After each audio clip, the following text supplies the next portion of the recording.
There's a lot of interest in the people coming from space, you know. Trump was on that track. Yeah. He was talking about UFOs constantly, almost like every 6 months. He would, you know, and a lot of it was people asking him questions. But, you know, I think he's the first president since Truman that has admitted that he was briefed on UFOs. How much did they tell you about that? A lot. Really? He kept bringing back up this UFO subject. He asked him about Roswell, and he asked him about Area 51, and he gave some evasive but nudge, nudge, wink, wink answer about it, basically acknowledging that, yeah, this stuff is out there and it's important. I interviewed jet pilots that were solid people. Perfect. I mean, great pilots, great everything. And they said, we saw things, sir, that were very strange. These cases that are real, about real UFOs. I mean, these two cases that he had were about actual contacts, ET contacts, where we had pictures and we had evidence. I'm Steve Mayer of The Big Picture, and I would like to welcome probably two of the most talked about guys on the internet within this subject, and that is Mr. Mike Bara and Mr. Richard Doty, which are both here with me today. Thanks, guys, for coming along, and it is a great opportunity to be able to actually discuss about some of the things in the big worlds of the UFOs, or the UAP, if that's what we want to call it now. And of course, you come from completely different backgrounds, and I like that. Well, it's going to be interesting because your viewpoints regarding some of these matters that people have been facing and asking me over the last 3-4 years. Now, most people will know that they're the subject of UFOs, UAP, especially when talking with families, they're like the elephant in the room situation, you know. But that has changed somewhat, you know, because I can kind of go into my family now and go, no, you know, because something ended up on the news saying that UFOs, UAPs, whatever one they call them, are real. Now, what's the impact of that? Now, I'd like to find out first from Richard, because from your background, it's a very visual background, and I'm not going to go into it because most of our listeners, if not all of them, will probably know your background. How did that impact you? All of a sudden, it's all over the television. People might be asking questions. Was you aware of that was coming? Was you any inkling of that was going to happen? Well, going back some years before the release, our group, and I'm a member of a group of retired intelligence officers, former and retired intelligence officers. Yeah. And we've been together since the late 90s. And we're trying to get disclosure out, and that's why I speak at UFO conventions. We met Senator Reid when he was in the Senate, Senator Harry Reid from... And this is kind of where it started, yes? Right, in the Senate. He was a majority leader, actually, at the time we met him during the Bush administration. We met him at a conference. It was a somewhat quasi-private conference in Salt Lake City. And he came in to be a guest speaker. And there were only about 80 people in the room, and almost all of them were the retired intelligence officers. Right.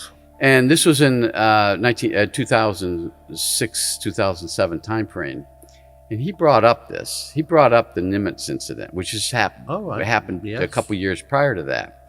And very few of us in the room knew about it. I mean, there was some other, I didn't know about it at the time, but some others did. And then jump ahead, we were invited to a small meeting of a couple of us other senators, both he's a Democrat. Harry's a Democrat, but also some Republicans. We went to Washington, D.C., actually Landover, Maryland, and we sat down and talked in a room.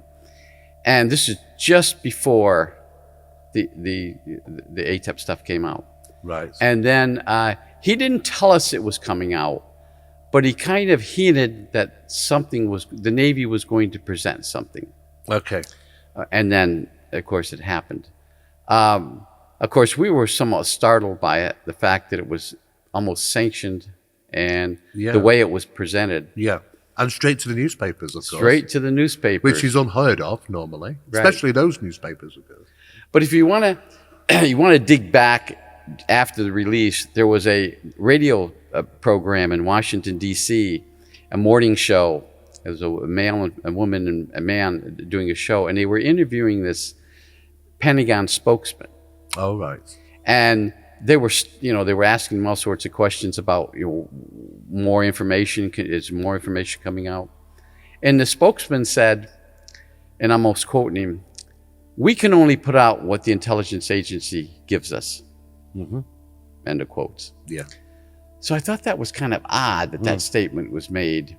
And of course, jump ahead to denial there. No denial. And jump ahead to the incident, the airing of it, the analysis of it. I was never in the Navy. I was Air Force. So, but there were intelligence officers that had been in the Navy. In fact, we had a admiral, a one-star admiral, a one-stripe admiral, they call him, rear admiral, on our group. And when he analyzed it, the first thing he said was, when the information came out that the F-18s that were supposed to be on alert protecting. Here's what I found online. We have contact already. Wow, it's just turned off. That's okay, Richard. Yeah, I don't know if they're not listening in. Your friends are just letting you know they're around, Richard. Wow. Yeah. Anyways, he said the startling information he got is these two aircrafts are supposed to be on a ready alert. Yes. And they didn't have any weapon systems on board.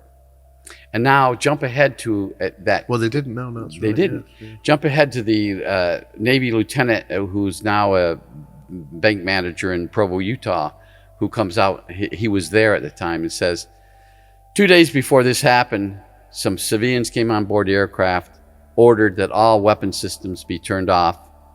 The aircraft's unarmed for this incident. Why do you think that would be? I don't know. I'm going to jump ahead to Mike. I think we should Mike, go over to Mike's going to tell us. Mike, no, you've got a keen nose for these let's things. say Yeah? if you were, you had a secret unmanned combat air system, like the Joint Unmanned Combat Air System X-47B that I was consulting on 2003 or something. I remember the X-33 years back. Or which is basically a drone aircraft, military drone, not the little kind that you fly around your sailboat and put YouTube videos on, but the big kind, the big stuff. But let's say you had one that was more sophisticated than the publicly being developed ones, like the one I worked on, and you wanted to test it. It seems to me that you would test it in probably a military testing range, which would be, I don't know, somewhere off San Diego where this stuff all happened, and you probably wouldn't tell your own military guys that you were going to test it. And it's weird because there's descriptions of, there was something in the water there was a bunch of foam or something in the water. There was like a ship or something, and they don't know what that was. Well, to me, that's the carrier. So what you do is you put this thing on a little mini carrier to launch this drone. You probably launch it remotely. You want to test your systems, and you want to see how the military reacts. So basically, it's just like when you've got say an army squad that goes out for a hike in the forest. You're not going to tell them halfway through that they're going to be suddenly jumped by another team of soldiers. Exactly. You want a realistic thing to unfold to see how people react. Yeah? Exactly. And the things I see on the video are not more sophisticated than the program I was working on in 2003. And so I would say it's about the same performance envelope, and it looks like that's what I think this really was. Yeah. And now that I know what he just told us, what Richard just told us, I'm like, okay, that reinforces it even stronger. Well, yeah, I mean, it does. I mean, the more you actually look into this, the more things start screaming back at you. It isn't exactly what it might be or how it's being explained to be. One interesting thing I did come across was a document, an Israeli document, official document. Now, the Israeli documents, in regarding UFO incursions and things, they don't hide the fact that they put UFO on the documents. They've never been afraid to say UFO, UFO, UFO. They've done it many, many times. There was one from 2015 that talked about their pilots having to scramble because of drones, CIA drones, which were over their facilities, and they'd scrambled jets to try and chase them away. But it was a waste of time because they could never catch up. These are so fast that if you hadn't even said drones, you'd immediately think, it's UAP or UFO. But it was only the fact that they actually said CIA drones, and I thought, well, why would they do that? They'd have no problem saying UFO in the back, many times before. But actually saying CIA drones monitoring their facilities, and it was a waste of time even them scrambling the jets because they were just outmaneuvered with incredible speeds and incredible maneuvers. Yeah, because the airframe can take so much more than a pilot can. So it's literally like a video game. There's a guy sitting somewhere in a room in California flying this thing around, probably, or it could, the artificial intelligence is good enough that they could probably just fly independently, but you assume there's a pilot remotely connected Well, via yes. satellites, Yeah. and that airframe can take far more punishment than a human being can. Well, I remember So- when I first saw the images, and these are detailed drawings, which was first done, the first documentary from somebody who had interviewed the pilots, and they had drawn for them how what the Tic Tac looked like. There were some unusual prong things underneath it. Now, they seem to have disappeared on everything further I've seen. I only originally saw them in the kind of first bits of information that came out. And I did actually look at them, and I thought to myself, they look a lot like pit-top tubes. They do. Strangely enough. Yeah, and what for the audience, do you know what pit-top tubes are? Can you explain what pit-top tubes are for? And you tend to find them on those type of unmanned piloted vehicles, Right. for GPS, and gives you all sorts of different things. And I thought, well, it's got 4 of them on, and I thought, that's unusual. It doesn't look, I don't see many things like that on what you might refer to as alien tech. Yeah. Not a lot of antennas and landing gear. right, You don't Yeah. usually see that. So you're right. But there are people that said that they've seen some of these things, and of course I've got some recordings which we've seen from Mexico, the shorelines of Mexico. So there are some things flying around, and they are unusual the way they move, and they are silent. But the big question is, are they truly UAP or UFOs, as they want to say? Why do you think? What's the great effort, do you think, now, guys? Why all of a sudden? We've been crying out for disclosure, many people in this subject for many years, and when that happened, they jumped to the roof. They thought, oh, it's finally happening. But is it finally happening? Because, this is how we want to perceive what disclosure is. And is it even a disclosure, or is it some... Because many people have suggested, that who I've talked to over the years, that there has been these drone wars happening. What's your take on the drone situation? Do we have all these multiple countries like China and Russia now with their drones as well, which really look profound? I've seen a lot of the blueprints and things, that from the designs of these things, but they're saying that there's a lot of drone stuff happening now. Well, jump back to my early days in intelligence in the late 70s and 80s at Kirtland Air Force Base. A case that I ran regarding Paul Benowitz, what he was seeing out in a remote area, that test range area, was drones. It was the very, very first experimental project for the Air Force with drones. Now, back in those days, and Mike will know this because he worked at Boeing, the drones were launched out of airplanes close by. To the wings. EC-135 airplanes, which is basically 707s. Yeah. And the plane would have to be controlling it, and it had to be in close proximity. So these drones are flying around, and for a ground observer, there's a UFO flying around that plane. Of course, yes. Yeah, and that's what Paul Benowitz saw. The jump ahead, our technology had advanced nowadays. If you go out to Nevada, if you can park outside Creech Air Force Base, you can, or if you go north and park outside off the good Highway places. 6. The good I know places all to that. park, We just did a documentary on it, so we're going to see that here.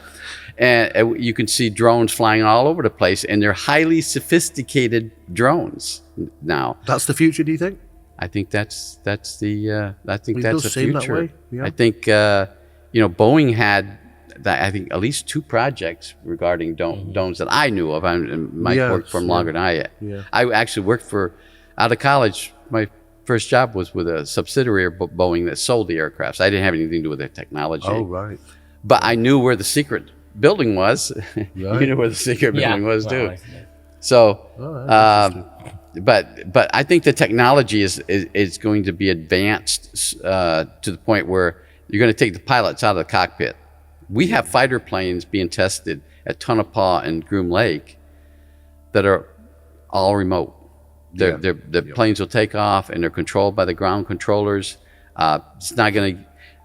We don't have to worry about gravity or many G. things, The G forces. We don't have to worry about any of this stuff. No, so that actually puts away the problem regarding the sort of inertia.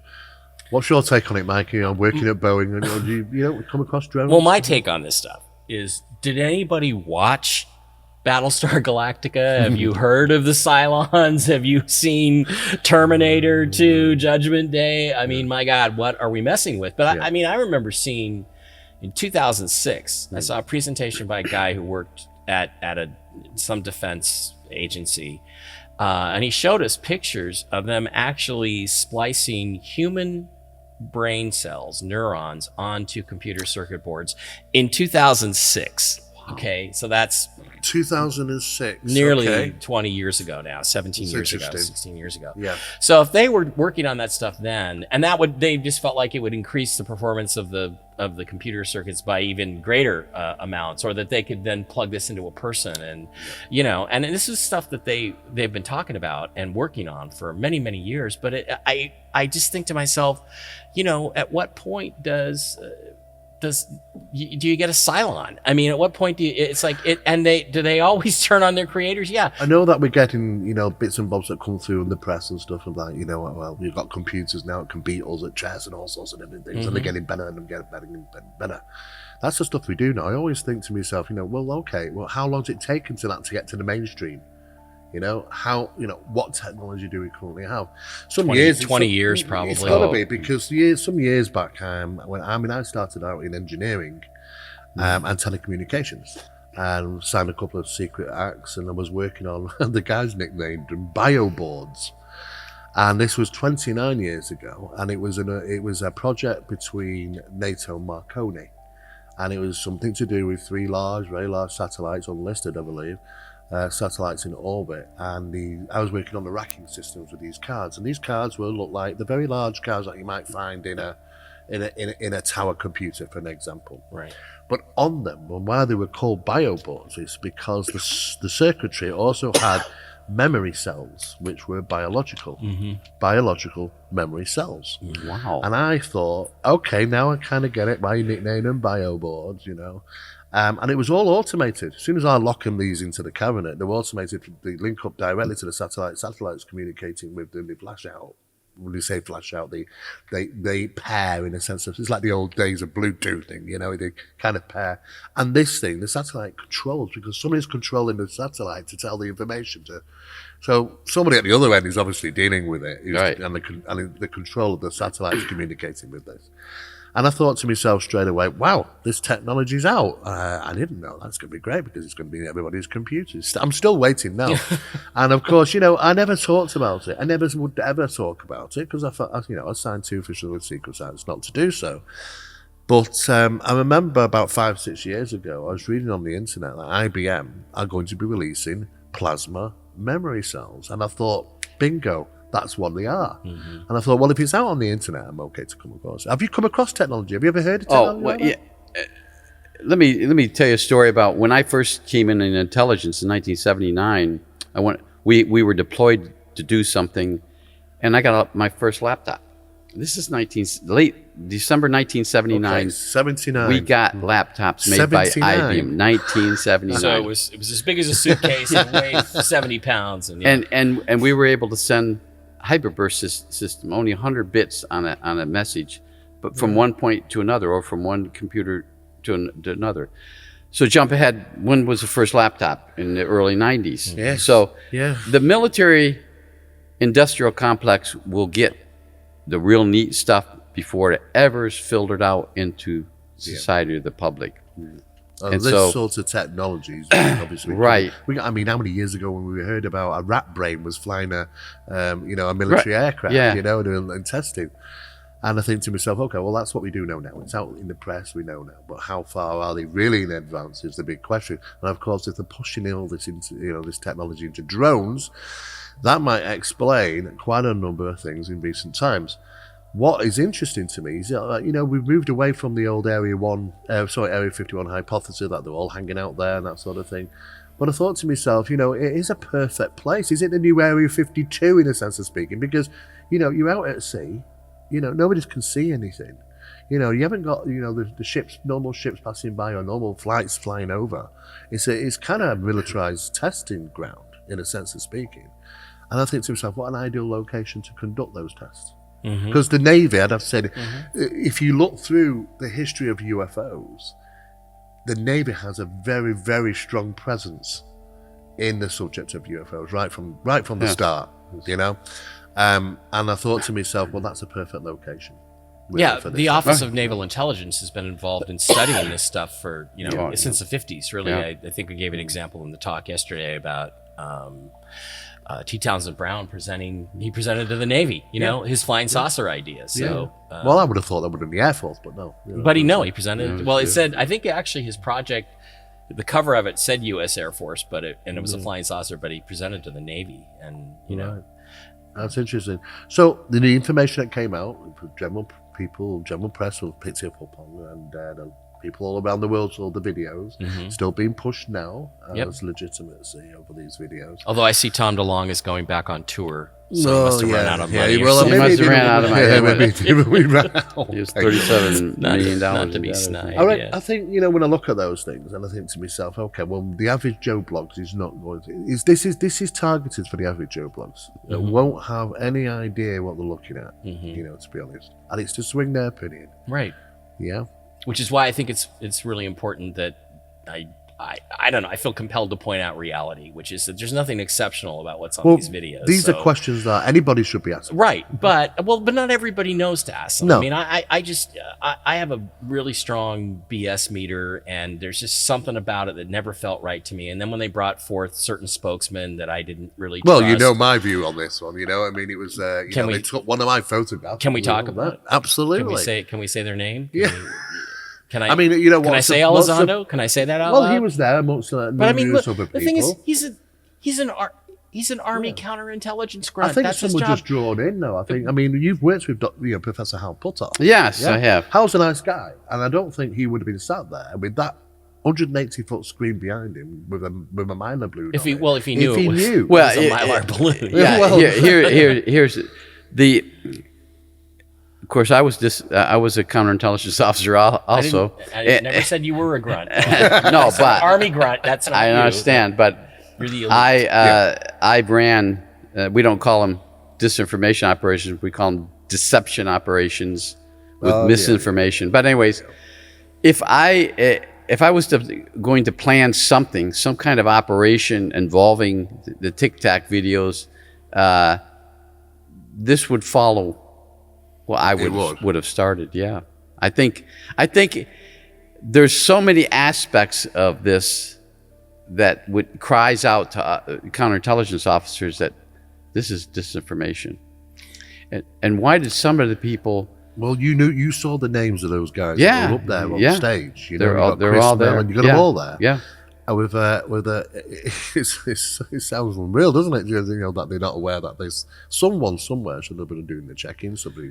Asking. Right. Well, I mean, that's the first thing I do if I'm going to involve myself in anything like True. that is, what am I being part of here and what is it? Are you going to be showing what photos? Where have they come from? Be asking questions before I want to put my face on international television about it. Well, I didn't realize the analysis until Mike's presentation yesterday, which is really extraordinary. Yeah. Thank you.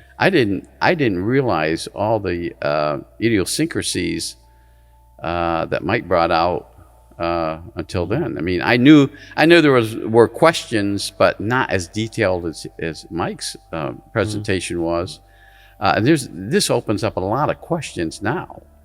I mean, it really enforces my opinion that it was all staged or it was being conducted unbeknownst to the crew. Now, Kevin Day, I've known Kevin Day. He worked in the Combat Operations Center. I've spoke to him many times. He seems very sincere. He's very sincere. I mean, I looked at his interviews, and he was clearly bothered by this. Yeah, he was. Yeah. And when these two civilians come in later on and took all the radar tapes, he talks about that made me suspicious. Who are they? The men in black? Yeah, and they weren't told. The pilots weren't informed not to talk about it. But if it was like Mike said, it was some kind of an operation to test their combat readiness or whatever it is. Yeah, this is how you would do it. Because I would have thought, well, you know what's happened here today stays here and it doesn't go anywhere else, and we don't want you to talk about it. That would be the normal routine in the past. Yep. If anything like that happened, because we know that's happened. And the thing too is that you have this they sat on this stuff for like 10 or 15 years. So they were waiting for the right time to release this and put it out. And waiting for the right cast and crew, waiting for the right time Newspaper cooperation, because that has to have been. The thing is, you know? it's an attempt to create a narrative. It's transparently trying to create a certain narrative. And, you know, again, I think anybody, I don't think I'm particularly exceptional. I think most guys that know planes and stuff would look at these videos and go, I don't think that's a flying saucer or an alien spacecraft. But there's this narrative that's trying to be created. And then you start digging into, okay, well, what's the narrative? Well, the narrative is aliens bad because it's a threat. It was in there in the title, right? And so that's the narrative. Aliens bad, which they may be. I mean, I think that aliens are kind of like people. There's probably some good ones and some bad ones. And I mean, I don't know. I don't have any personal experience, thank God.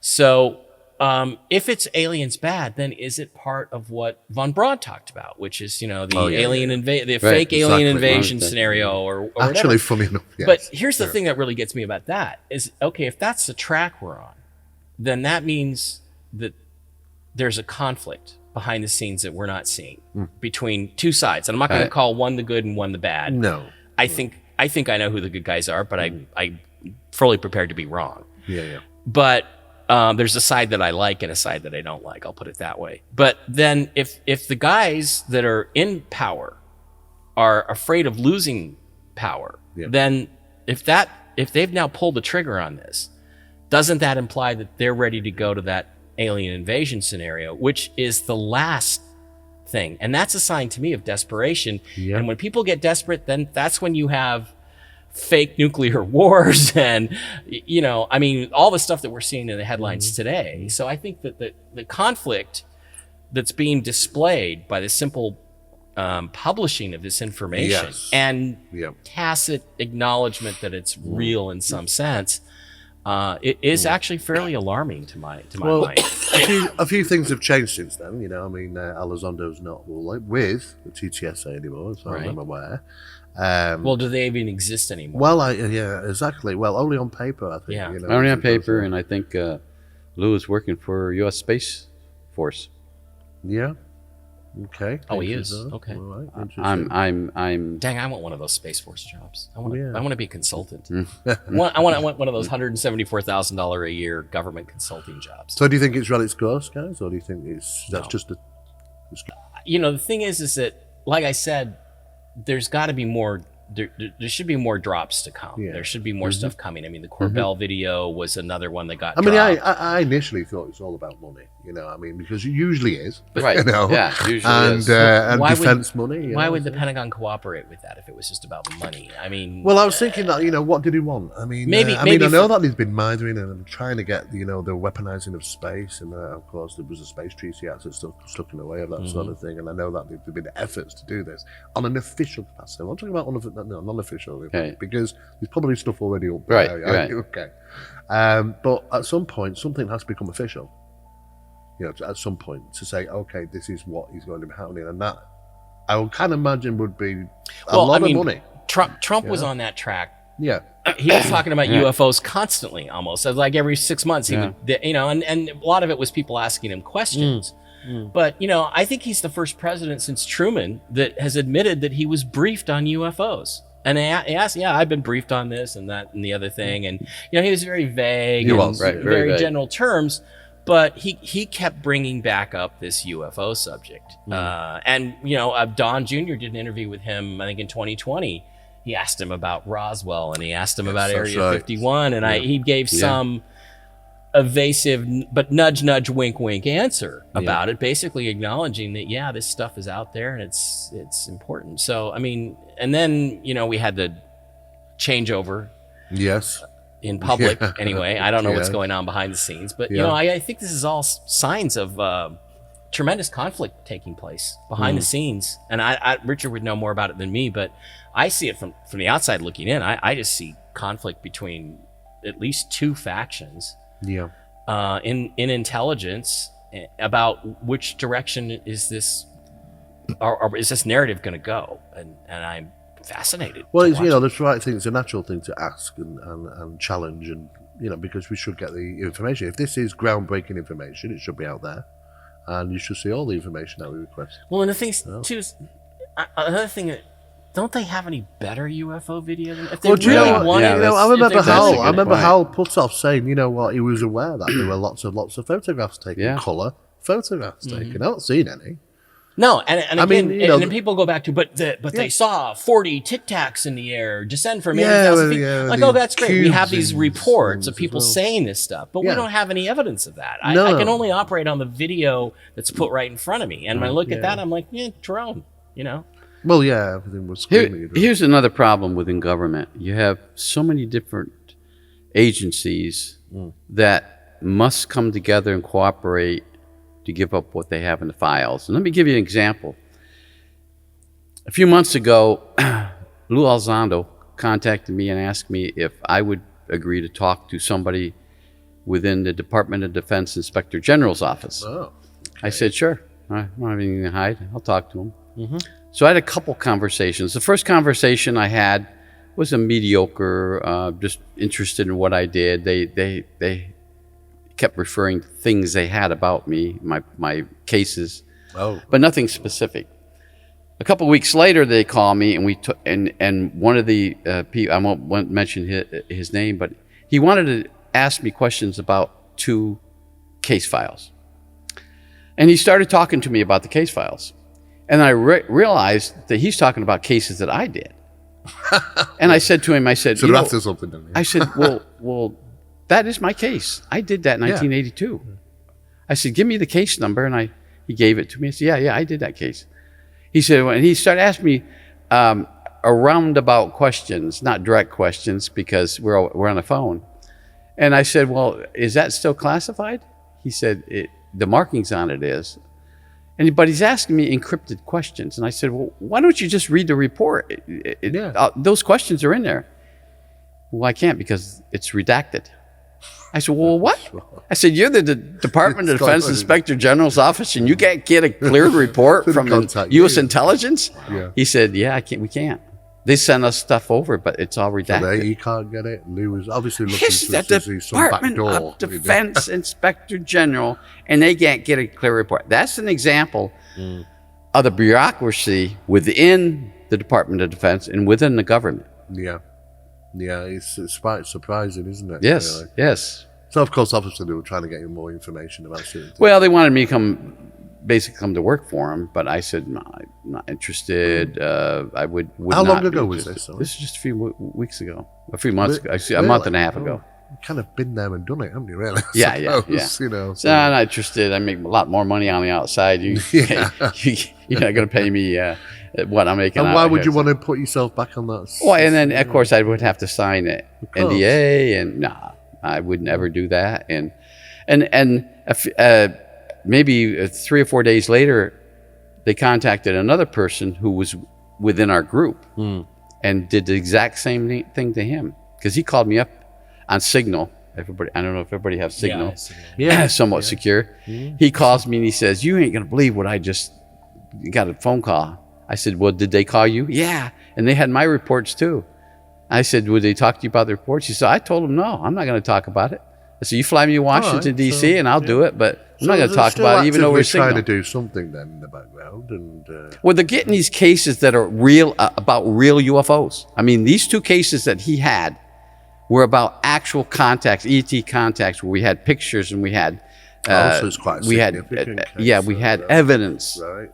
And so he wanted to ask me these questions about this case, but I said, it's all in that report. Well, it's redacted. Don't you think maybe these are just guys in a job? You know, I mean, you know how things work. You know, Boeing private business. Boeing was not one company. It was like 4 or 5 or 6 companies, really. And I remember one time when I was at Northrop, I had to come in because I worked for one side of the company. I had to come in to support engineers over the Christmas break who weren't working. So I'm supporting people, you know, because that was how stupid some of the rules were. Don't you think it's maybe just some guy who's curious, who wants to find out about, I want to find out about UFOs. So maybe he's some guy who comes across your name or has access to certain levels I mean, do you think it really represents? It does a bit. Does it represent a policy or an agenda or an objective, or is it just some guy wanting to? Oh, I'm going to pick this guy's brain. Well, that's a good point. That's an excellent point. I mean, I know he worked there, but I don't know what. Whether he was officially. It gets complicated because obviously there was the other program, the main program that was ATIP was associated to, but how strong was ATIP? How much work was required? What position did he hold? Well, here's the problem: the $22 million. What that was just what they told the public. The actual, as Harry Reid tells George Knapp, it was 20 times that. I can imagine. Yeah. Okay, because that's interesting. Because I always had that question. It's like $22 million. That's nothing. I mean, so I look at it and I'm like, oh, this is a money laundering scheme for Harry Reid. Right. I'm gonna funnel $22 million to my friend Bob Bigelow. He's gonna contribute $236,000 or whatever the maximum is to my campaign, and then I'm gonna retire and take all that money and put it in my pocket. That's what I thought it was. Yeah. But now that you say that there were secretive, much bigger budgets, they were. He was able to tap. Harry Reid never explained fully, and of course, about the safety deposit box and the key at his deathbed. Oh, I'll tell you that story later. No, I don't know. Okay, but anyways, with the $22 million, which was officially appropriated, by Congress, you have black projects, black confidential monies, they call it. So the intelligence community, they are allocated a certain amount of confidential funds, which isn't really tracked. It could be $15 billion is for research and development, intelligence operations, whatever. Within that budget, that's where ATIP got more money out of. Right. Although I don't know exactly how much, but Harry Reid said 20 times. We got 20 times that amount. So you do the math on that. Yeah. And but what did he achieve? What did the ATIP do? That's a good question. I always like to see it's classified. It's classified. But what do you? Would you piecemeal us this? Would you piecemeal us this Nimitz and the Roosevelt case? Give us whatever you guys. Well, we don't even know if those. I don't think we even really know that those videos are related to exactly. That's an absolute. Yeah. That's the key right there. We don't even know that those cases had anything to do with ATIP. No, that's right. So, what were they doing? What was it all for? We haven't seen anything. And I would assume if they did have it, that Elizondo and co would have made an effort to actually have their information put out rather than, the Tic Tac gimbal. Well, I think it's really important for anybody that's in the subject, because they're going to start really be able to identify there's another problem in the mix. Right. Yeah. Well, the thing is, this discussion is really fascinating to me because so few people in the UFO community ask these questions, and I'm like, am I the only guy who thought of this? Well, I don't know why, because I used to say it's frustrating because I used to say, you know what, it was some of these blue book officers blowing back in time. You look at some of the old cases and think, well, you know what, some of them, I mean, they weren't great, to be honest with you, but some of them at least asked some questions, and I think, well, why aren't people asking the right questions? It's like acceptance, just immediate acceptance of it. Because everybody wants FaceTime on CNN. Yeah. Maybe so, yeah. I mean, the thing is... Or Tucker Carlson. Yeah, or Tucker Carlson. Sorry, I should have brought that up first, actually, yeah. I mean, I feel bad for Jeremy Corbell in a way because, he brought this video out and, he's on there talking about... And it's like, I can blow away the argument that's a flying saucer in about... like I did. I mean, I can do that. And I wish that people would run these things by... I think they're afraid of being scooped, though. They're afraid I'll take it and steal it and go out with it first. But I'm like, no, dude, I could have just told them, dude, that's something with a hot engine flying away from the ship and going over the horizon. That's all it is. Yep. And what really is important that people caught on during your presentation was the direction of the ship. Nobody realized that. So many people said to me, wow, I didn't even realize this ship was going in that direction. It's something so simple. Yeah. If you just But they just follow the narrative of what they've been told. Right. Which is actually scary because, I mean, the whole essence of what we try to do in, let's call it the UFO community, is get to the truth. But if people are so willing to sort of accept what they're told, that's not what I want. I want people to question me. I want because they're gonna maybe make me dig some, or to a place that I didn't think to go. So well, it's certainly illuminated that we have another issue. Yeah. At large, and this is not an easy one. It's going to be resolved because many people think that we're going to get the truth from an official source, from the biggest newspapers, from the best reporters. That they obviously can't all be wrong. Well, you know what? They're getting information from somewhere. And like I say, when those two, and it had to be those two newspapers that were involved, and I thought to myself, they wouldn't normally touch the subject ever. Right.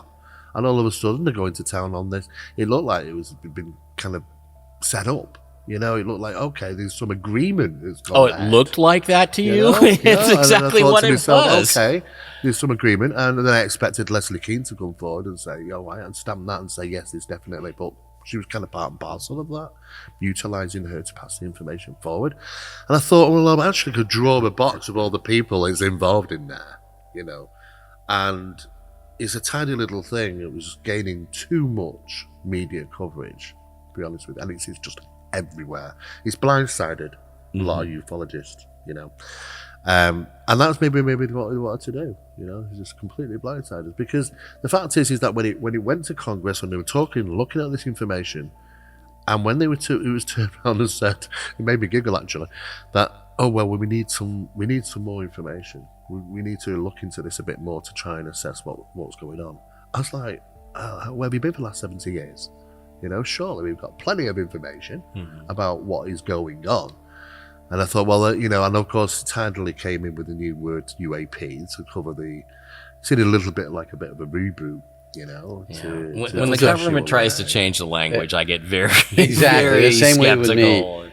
Same with me. When a UAP came out, and we ask, why UAP? Well, it covers more areas than just UFO. Why? No, it's mostly it was known in the meteorological industry. UAP stuff. I mean, it's no stranger there. Yeah, that's the good point, Steve, because it's been in a meteorological terminology for years. Yeah. It does. So now we've kind of just drifted over to the UFO. To the UFO. So the things such as the discussions on UFOs and old UFO reports and things like that, they exist. There's evidence for them. They've got the information, but that's not likely to be shared. So is it fooling Congress? Is it fooling the guys that are reading the documents? They requested more information. I'm not too sure what information that they actually got. I doubt that they probably would have got some really good stuff. Well, let me tell you how the congressional hearings went. Well, they were a flop, as everyone knows. The two. Yeah, I saw the videos they showed. That was a. Oh, there's one on YouTube now about this. I don't remember who he is, but he really put so much comedy into what these guys are saying.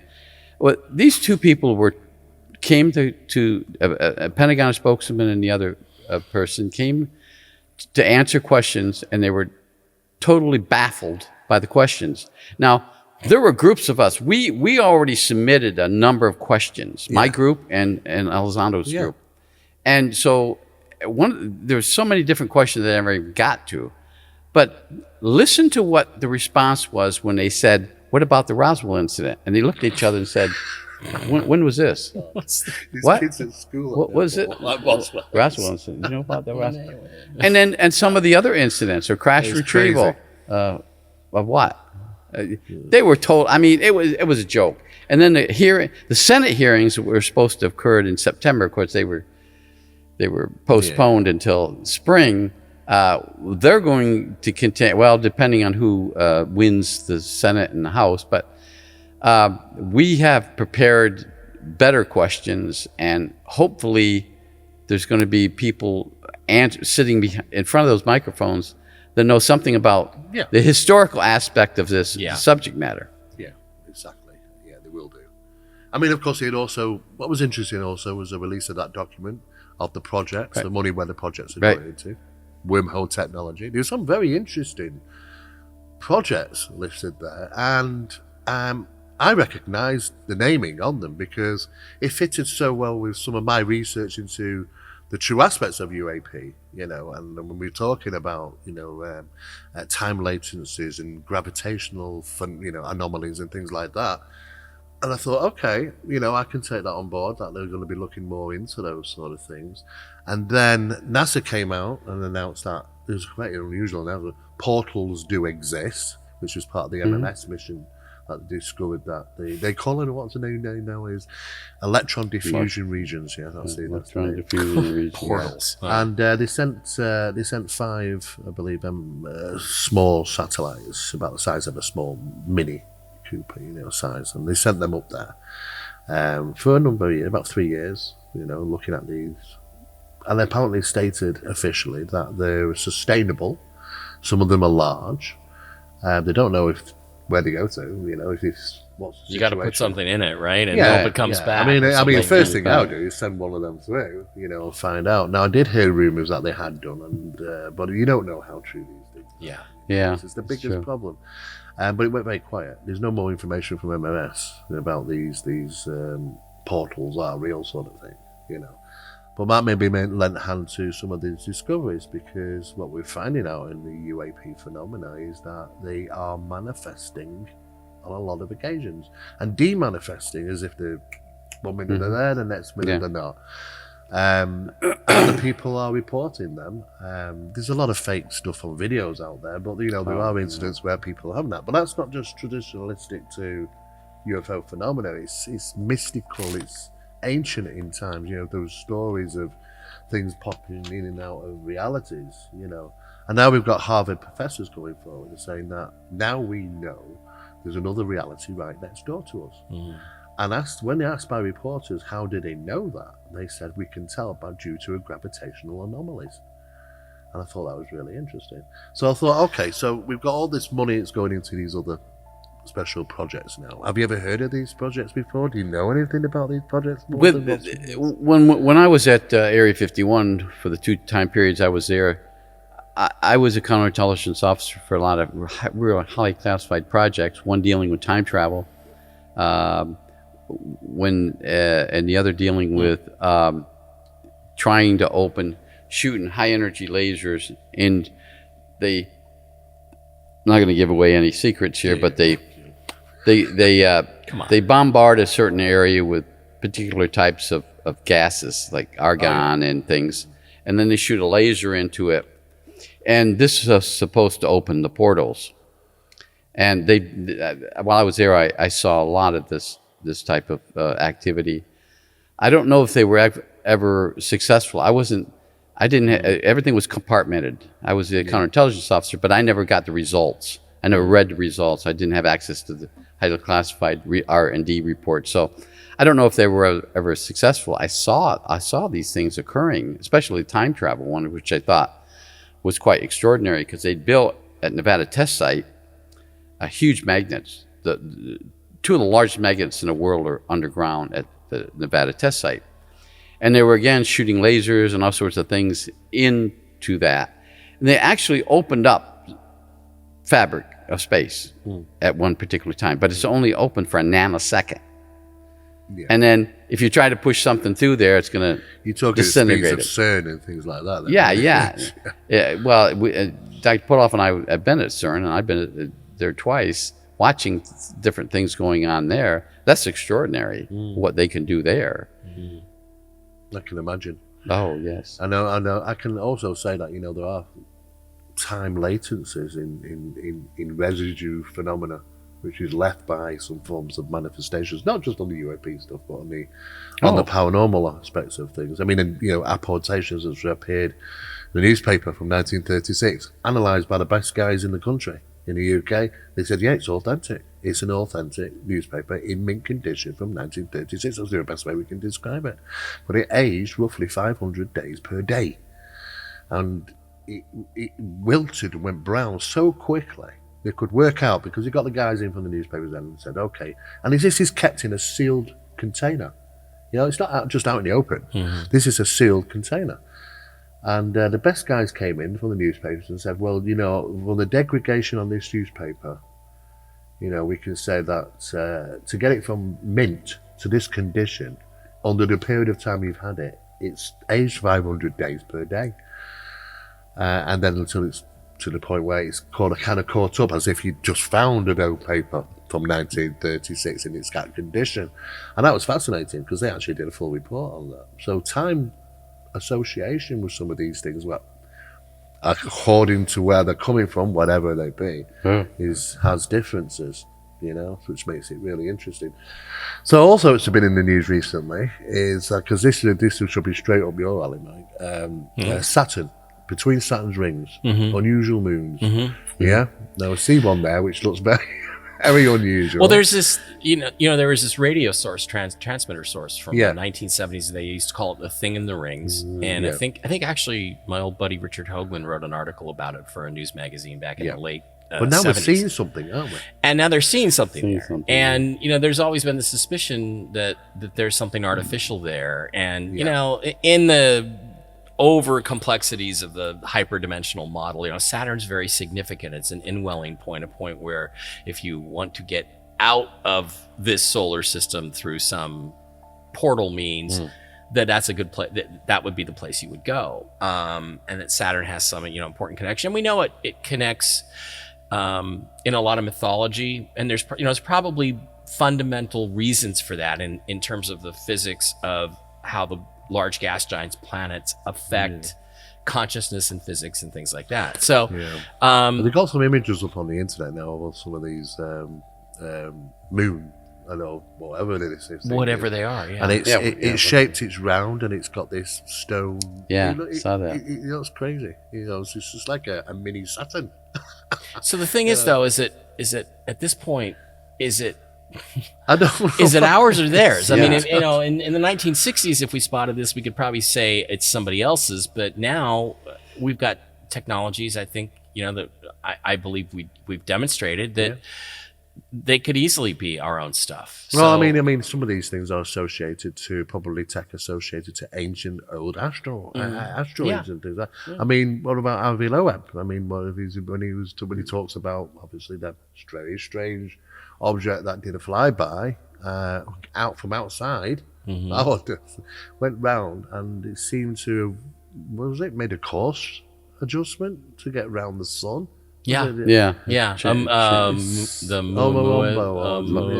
whatever it was. And it came in so fast and left so fast, and appears to be this long cigar-shaped object, which there's just no really good way that you can think of to form that. You think of Rendezvous with Rama or something like that. But it's not much difference. Not much a far stretch to looking at some of the very old and small moons in our solar system that look to have something or had something on them. Yeah, well, like Iapetus is one of the moons of Saturn is bizarre. It appears to have an angular makeup. It's like very evenly spaced horizon that goes in straight lines, like a dodecahedron. If someone was to ask me, I'd say, no, what out there's been busy at one time. It's a busy place at one time. Yeah, and but who knows how old these things are? They could have been there for. We can't imagine the length of time. We only measure our time here on Earth. I mean, 40 years ago, me working as subject seems a long time. There's nothing. You compare it to everything, that's around us. So I want to thank you, gentlemen, for coming along. I mean, that's, we are dealing with some very unusual times at the moment with the subjects of UAP, shall we say, the new name. We'll have to see where that's going. But you'll be the guys I'll be on to try and figure it out, because like you say, you're good at identifying because you've been involved in that side.